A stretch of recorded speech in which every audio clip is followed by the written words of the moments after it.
Salut, Cédric. Alors, gamin?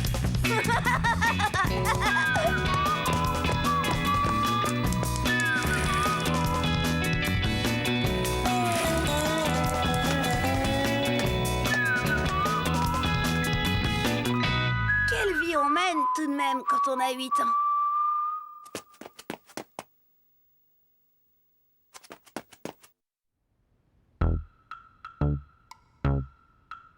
L'école, l'amour. Oh, les adultes n'imaginent pas comme c'est difficile de penser aux deux choses à la fois.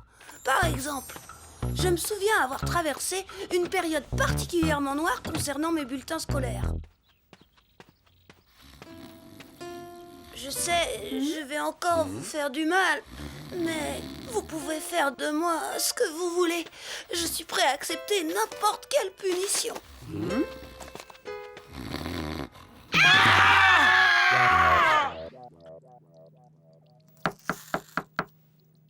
Je peux entrer, papa? Bien sûr, fiston. Ben, t'en fais une tête. Qu'est-ce qui se passe, fiston? J'aurais voulu t'éviter ça, papa, mais... Ah! Aïe!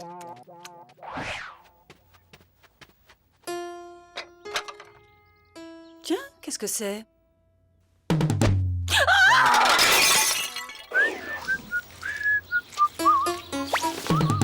Ah!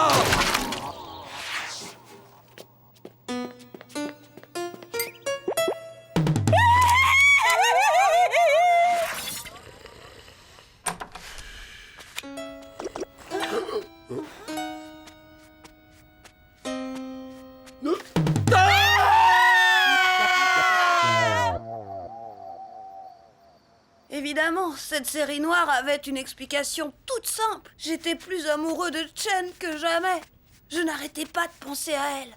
Alors bien sûr, j'étais pas très concentrée à l'école.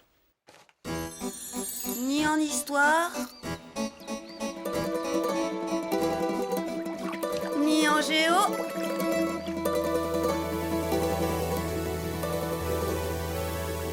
ni en sciences, et encore moins en maths. Cédric? Cédric! 4 en histoire, 2 en géographie, 3 en sciences et 0 en mathématiques. Ça ne peut plus durer comme ça.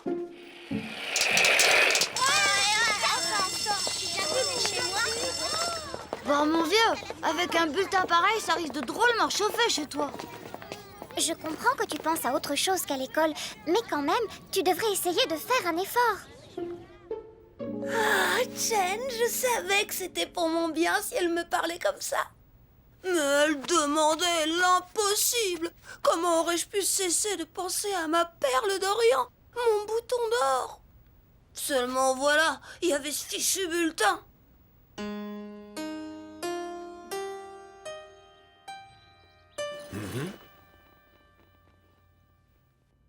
Il y a quelque chose qui te turlupine, gamin?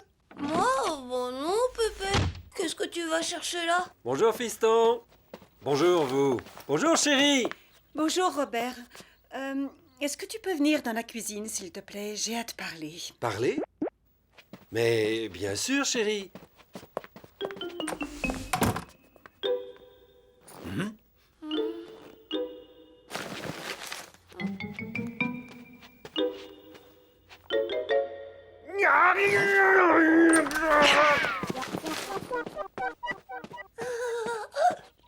Une seule question. Tu n'avais pas quelque chose à montrer à ta mère et à moi, par hasard?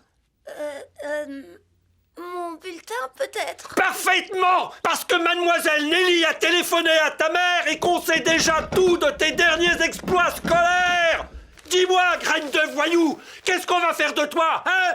Tu veux finir poseur de rails comme ton grand-père? Robert! Tu ne vas tout de même pas prendre le parti de ce fils d'andouille! Écoute, Robert, tu as peut-être tort de t'énerver comme ça sur les notes de ton fils. Ah, parce que tu trouves qu'elles sont pas énervantes, ces notes! Mademoiselle Nelly et moi, nous avons un peu discuté. Et je me dis que nous avons peut-être notre part de responsabilité dans les mauvais résultats de Cédric. Nous devrions certainement nous impliquer davantage dans son travail scolaire. Hé,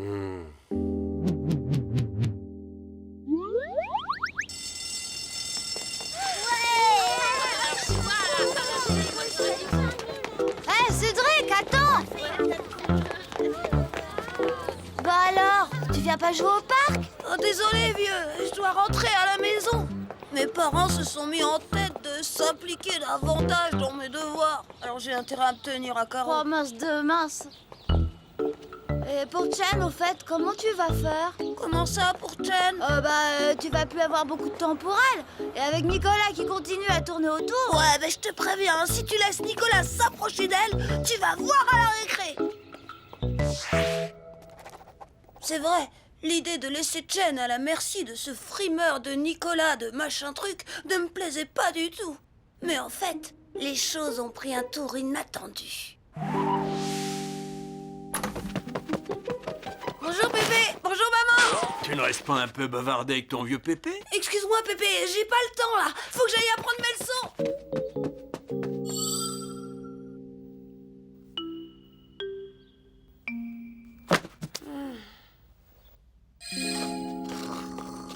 Dis maman, tu veux bien me faire réciter ma leçon? Désolé, mon chéri, je ne peux pas pour le moment, mais demande à ton grand-père pour cette fois.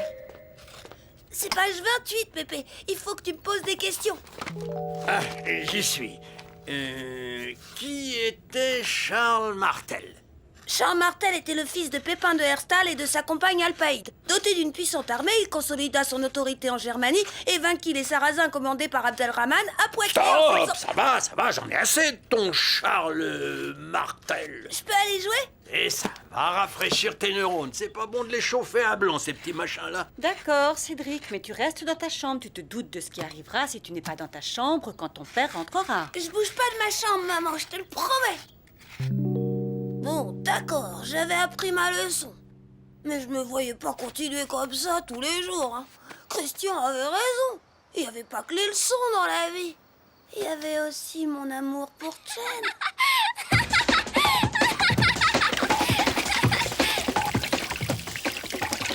À quoi tu penses, papa? Et je me demande bien à quoi ça va lui servir au gamin de savoir toutes ces choses sur Charles Martel et Abdul machin truc. Oh, c'est toujours bien d'avoir un bon bagage de culture générale, papa. J'ai jamais eu besoin de connaître tout ça quand j'étais jeune, moi. C'est tout juste si je savais où était Poitiers. C'est normal, c'est à peine si on vous laissait le loisir d'aller à l'école. Il fallait travailler tout de suite. Fallait pas tant de cervelle avant, fallait des muscles. Une cervelle devant une traverse de chemin de fer, ça fait pas le poids. N'empêche, tu savais, toi, que Charles Martel était le fils de Pépin et d'Alpaïde? Oh, je l'ai sûrement appris à l'école, mais je l'avais oublié. Ah, tu vois, ça t'a pas servi à grand-chose. Bonjour tout le monde. Bonjour, chérie. Eh, dites donc, beau-fils, vous savez, vous, qui a battu les Sarrasins à Poitiers? Le PSG. Oh, chérie. Quoi? Qu'est-ce que j'ai dit? Charles Martel, Alpaïde, 732, Poitiers, ça vous rappelle rien? Et les Sarrasins, hein? Les crêpes au sarrasin. Ah, mais si, j'adore ça, hein, chérie? Robert. Ah, qu'est-ce que je disais? Lui non plus n'a pas besoin de ses âneries pour vendre ses carpettes. Des tapis. Robert, papa. Au lieu de vous chamailler, vous feriez mieux de vous rendre compte de la gravité de la situation. Nous aurions l'air de quoi, là, à l'instant, si Cédric venait nous interroger? Il se rendrait vite compte que nous sommes bêtes, ignorants et incultes. Eh bien, moi, en tout cas, je ne veux pas passer pour une ignarde aux yeux de mon fils. Allez, donne-moi ça, papa. Maintenant, laissez-moi tranquille. Mais Alors, Charlemagne était le fils aîné de Pépin le Bref. La mère de Charlemagne, surnommée Berthe au Grand-Pied, avait épousé Pépin le Bref. Au fait, Cédric, savais-tu que Charlemagne était le fils aîné de Pépin le Bref? Non, on l'a pas encore appris à l'école. Ah bon? Oh, tu l'apprendras bientôt.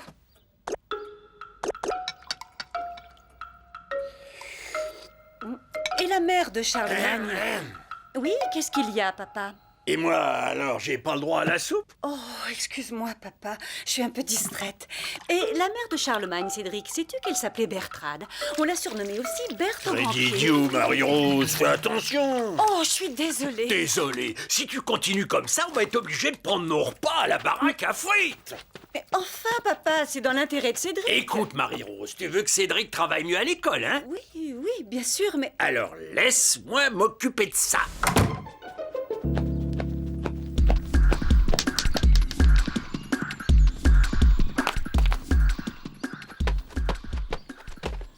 Bonjour, monsieur Pépé.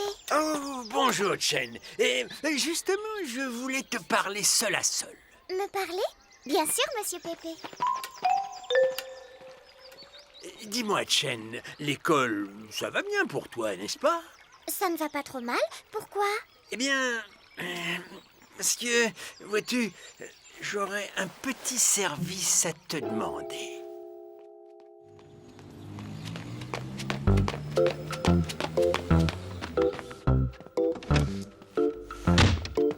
Bonjour, Pépé. Bonjour, gamin. Tu sais, Pépé, Jen, elle m'a demandé si je voulais bien qu'on travaille ensemble nos leçons tous les soirs. Ah? Et tu es d'accord? Tu parles que je suis d'accord, c'est formidable.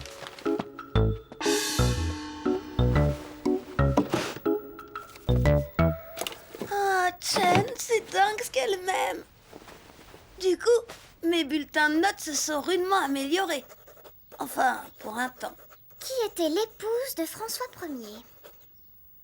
Cédric?